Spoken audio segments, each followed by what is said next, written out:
షర్బత్ చేయడానికి చాలా ఈజీ. మనం ఒక పౌడర్ తయారు చేసుకుందాం. మనం రకరకాల డ్రింక్స్ చిన్నపిల్లలకి తాగించడానికి మనం పాలల్లో కలిపిస్తుంటాం కదా, ఈ పౌడర్ కూడా మీరు తయారు చేసి తాగొచ్చు. చాలా బాగుంటుంది, హెల్త్కి మంచిది, అంతేకాకుండా మంచి సువాసనతో ఉంటుంది. దీంట్లో జీడిపప్పు, బాదాం పప్పు, ఇవి గుమ్మడికాయ గింజలు, అలాగే చిరోంజి గింజలు. దీంట్లో మనం అన్ని రకాల ఈ సీడ్స్ వేసుకుంటున్నాం. ఇంకొకటి ఇది తర్బూజా, ఇది మన పుచ్చకాయ. ఇవన్నీ వేసుకొని స్లోగా వీటిని వేయించుకోవాలి. అయితే ఈ డ్రింక్లో మనకి మంచి ఫ్లేవర్ని ఇవ్వడానికి ఒకటి మనము జాజికాయ చిన్న ముక్క వేసుకోండి, ఎక్కువ కాదు, చిన్న ముక్క వేసుకొని దాంతోపాటు కొన్ని మిరియాలు. ఈ మిరియాలు ఏంటి అంటే మనం ఈ డ్రింక్ చేసుకొని ఆ తాగేటప్పుడు మనకి ఒక మంచి టేస్ట్ అందజేస్తుంది. అందుకే ఇది మనం ఈ ఎండాకాలం స్టార్ట్ అయినప్పుడు చక్కగా ఈ డ్రింక్తో పాటు తినొచ్చు. అంతేకాకుండా ఈ చూపించే పౌడర్ని మీరు తయారు చేసుకోండి. పిల్లలకి స్కూల్కి వెళ్ళేటప్పుడు నట్స్ అవి నానబెట్టి ఇస్తుంటారు. ఒకవేళ అవి తినడానికి వాళ్ళు ఇష్టపడకపోతే ఈ పౌడర్ చేసేసి, నేనైతే చెంచాడు తినేస్తాను ఈ పౌడర్ని. కాదంటే పాలల్లో కలుపుకొని తినండి. ఏంటి అన్ని ఇంగ్రీడియంట్స్ ఇంకా వేయలేదు. ఇందులో ఇప్పుడు సోంఫ్, అలాగే దాల్చిన చెక్క, యాలకులు. అయితే ఇందులో ఇవన్నీ యాలకులు వేసాము, దాల్చిన చెక్క వేసాము, మంచి సువాసన వస్తుంది. కానీ మనందరికీ కుంకుమ పువ్వు అంటే చాలా ఇష్టం. ఆ కుంకుమ పువ్వు రంగు అంటే కూడా నాకు చాలా ఇష్టం. నేను ఎప్పుడు బట్టలు వేసుకున్నా ఆ కుంకుమ పువ్వు రంగు బట్టలు వేసుకుంటాను. సో ఈ కుంకుమ పువ్వును కూడా ఇందులో కొంచెం వేస్తున్నాను. చాలా ఖరీదు కదా, అంతే. స్లో మంటలో చేసుకోవాలి. ఇలా ఆల్రెడీ బాగా వేడెక్కిపోయింది. స్లో మంటలో దీన్ని ఒక 4 నిమిషాల పాటు చేసుకోవాలి. ఇలా చేసుకుంటే ఉంటే ఇందులో తేమ తగ్గిపోతుంది. చూడండి, పొగ వస్తుంది, అందుకని మంట తగ్గించేసాను. దీన్ని కంటిన్యూస్గా మనం మాడకుండా ఈ విధంగా వీటిని ఇలా టాస్ చేసుకోవాలి. రంగు మారకూడదు, కానీ లైట్గా ఆ మంచి సువాసన మనకి రావాలి.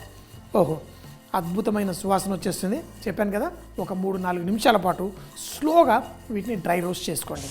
ఇలా వేయించిన తర్వాత కొంచెం చల్లారిన తర్వాత మనం మిక్సీ జార్లో వేసుకోండి. అయితే ఇందులో మనం వేయించడం వల్ల అందులో ఉన్న సుగంధ ద్రవ్యాలన్నీ యాక్టివేట్ అవుతాయి. మనం ఈ పొడిని ఎక్కువ చేసి పెట్టుకోకండి, వారానికి సరిపడా చేసుకోండి. ప్రతి వారం ఇలా వేయించుకొని మనం ఈ డ్రింక్ తింటే బాగుంటుంది. ఇప్పుడు వీటిని వేయించి ఇలా పెట్టుకున్నాం. దీంట్లో మనం పొడి చేసేటప్పుడు మీరు పంచదార కూడా ఇందులో వేసేసుకోండి.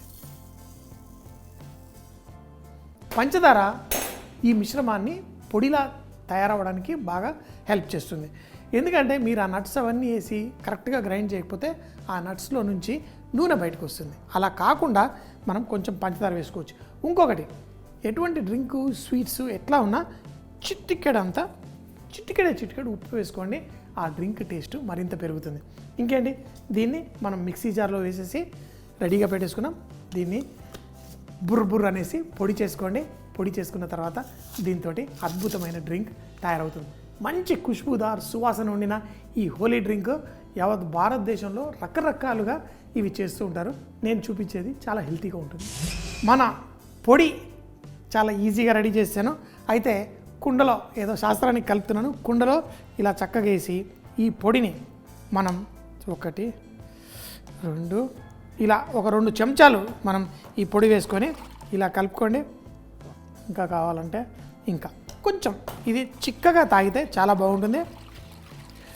నా హోలికా డ్రింక్ అది కూడా మంచి బ్యూటిఫుల్గా రెడీ చేసుకున్నాను. ఇంకంతే. దీన్ని కుండలో తయారు చేసి మళ్ళీ ఇలా మట్టి గ్లాసులో వేసుకొని, ఆహా ఫ్రెండ్స్ చూశారు కదా, చాలా సింపుల్గా మన హోలికా డ్రింక్ పిల్లలు పెద్దలు అందరూ లైక్ చేస్తారు. ఇలా కుండల్లో హోలీ రోజు వేసుకొని చక్కగా ఎంజాయ్ చేయండి. హోలీ డ్రింక్ దీన్ని తయారు చేయడానికి జీడిపప్పు, బాదాము, గుమ్మడికాయ, చిరోంజి, తర్బూజా, పుచ్చకాయ వీటి గింజలు తీసుకొని దీంట్లో జాజికాయ, మిరియాలు, సోంఫు, దాల్చిన చెక్క, అలాగే కొంచెం కుంకుమ పువ్వు కూడా వేసి చూపించిన విధంగా స్లోగా రోస్ట్ చేసి దీంట్లో పంచదార వేసి మిక్సీ జార్లో పొడి చేసుకోవాలి. చిటికెడంత ఉప్పు వేసుకుంటే కూడా ఈ డ్రింక్ రుచి చాలా బాగుంటుంది.